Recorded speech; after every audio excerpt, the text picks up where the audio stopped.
Bonjour à toutes et à tous, ici Khalil Djebali pour ce Good Morning Market du 25 avril 2018. Nous commençons tout de suite avec le rappel légal habituel. XTB France informe les participants que la présentation à venir et les informations qui vont être dispensées ne constituent pas en aucune manière une sollicitation ou incitation à acheter ou vendre des produits financiers. Nous commençons tout de suite avec le calendrier économique de ce mercredi 25 avril et vous le voyez, peu de statistiques attireront notre attention. Alors bien évidemment on s'intéressera au stock hebdomadaire de pétrole pour la semaine terminée au 20 avril selon le département de l'énergie et au discours de Stephen Poloz, gouverneur de la Banque du Canada. Par ailleurs, vous le voyez, la séance du jour sera dominé par la thématique des rendements obligataires et pour cause, les rendements de l'emprunt américain de maturité 10 ans a rallié hier le niveau des 3%, soit un plus haut de 4 ans. Dans le même temps, les rendements du 2 ans américain ont renoué avec le seuil des 2,5% pour la première fois depuis 2008. Pour l'heure, on a des indices européens qui retrouvent des couleurs et des contrats à terme américains qui évoluent en territoire positif. Donc nous avons des indices qui résistent à la remontée des taux. Maintenant, on reste prudent. Prudence et mère de sûreté sur les indices puisque vous l'avez vu hier, le Dow Jones a terminé en forte baisse de 1,74% à 24 024 points dans le sillage de Caterpillar. Le fabricant des engins de chantier, véritable baromètre du secteur industriel aux États-Unis, a indiqué qu'il fallait s'attendre à une baisse de ses marges et de ses bénéfices sur les prochains trimestres. La paire euro-dollar. L'actif évolue en tendance baissière sous les moyennes mobiles à 25 et 100 périodes. Nous avons un RSI qui évolue en zone de survente. Pour l'heure, on s'attend à un rebond technique en direction des 1,2215 $ pour 1 euro. Toutefois, en cas de cassure du support des 1,2183, eh bien nous nous attendons à une accélération de l'actif en direction des 1,2170, voire même 1,2150. Le DAX 30.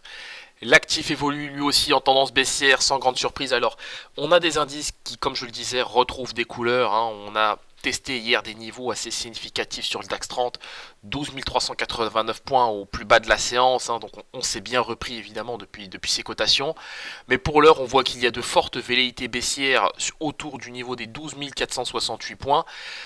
Alors dans ce contexte, j'aurai un léger biais acheteur en direction du niveau des 12 500 points, mais au moment où je vous parle, évidemment c'est compliqué d'acheter lorsque les prix baissent, donc j'attendrai bien évidemment une stabilisation des cotations avant de me repositionner à l'achat sur le DAX 30, mais je continue de viser le niveau des 12 500 points sur la fin de cette semaine. Le gold. Le gold lui aussi évolue en tendance baissière, on est capé par les moyennes mobiles à 21 et 7 périodes.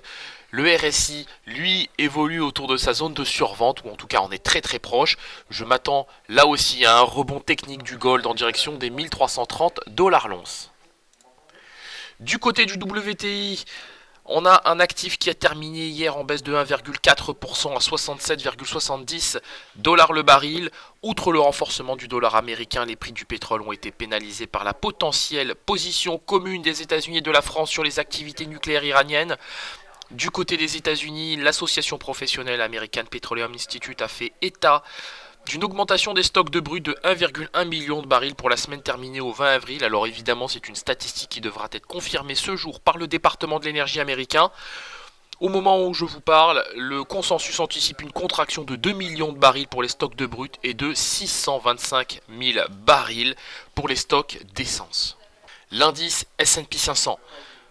Même son de cloche que sur le DAX 30. Forte velléité vendeuse autour de cette moyenne mobile à 21 périodes. On voit que les prix ont réussi à quitter la zone de survente. C'est plutôt intéressant. Pour l'heure, comme je le disais, il y a de fortes velléités vendeuses. C'est compliqué de se positionner à l'achat sur cet actif. J'attendrai véritablement une stabilisation de l'actif autour du niveau des 2620. Pour me repositionner à l'achat, pourquoi pas en direction du niveau des 2640 points sur cet indice. Le Bitcoin. Le Bitcoin de son côté évolue lui aussi en tendance baissière, mais tendance baissière toute relative, puisque l'actif a retrouvé hier, ou plutôt ce matin à 4h30, le niveau des 9 725 $ pour un Bitcoin. Donc c'est un plus hauts assez significatifs par rapport à ces derniers mois sur le Bitcoin. Donc on retrouve véritablement des couleurs sur cet actif depuis que nous nous sommes affranchis du seuil des 9000 dollars pour un Bitcoin. Les prix évoluent d'une manière générale en tendance haussière, bien évidemment, bien qu'à court terme, on retrouve, je dirais que les prix reprennent leur souffle sur le niveau des 9377 dollars pour un Bitcoin. La toile de fond est légèrement baissière puisque les prix sont capés par les moyennes mobiles à 7 et 21 périodes. Néanmoins, à moyen terme, je conserve un biais acheteur sur cet actif et je pense que les prix finiront par retrouver le niveau des 9725 dollars pour un Bitcoin. Voilà, on se quitte sur cette note. Alors, au moment où je vous parle, tous les indices occidentaux rebasculent en territoire négatif. La volatilité gagne du terrain, plus 0,9%. La volatilité à terme regagne du terrain à plus 0,9%. Maintenant, effectivement, on voit que le DAX 30, lui, de son côté, perd 0,8% à 12 446 points. Même son de cloche du côté des futurs américains, on perd du terrain. Donc, sans grande surprise, c'est bien évidemment les taux, c'est bien évidemment la thématique des rendements obligataires qui pénalise les indices. En tout cas, pour l'heure, conservons bien évidemment un biais prudent sur ces derniers. Nous referons un point aujourd'hui à 15h15 sur toute cette thématique. Il y a une véritable alerte sur les marchés obligataires. Donc nous surveillons de près cette situation. Je vous retrouve tout à l'heure à 15h15 pour notre live trading.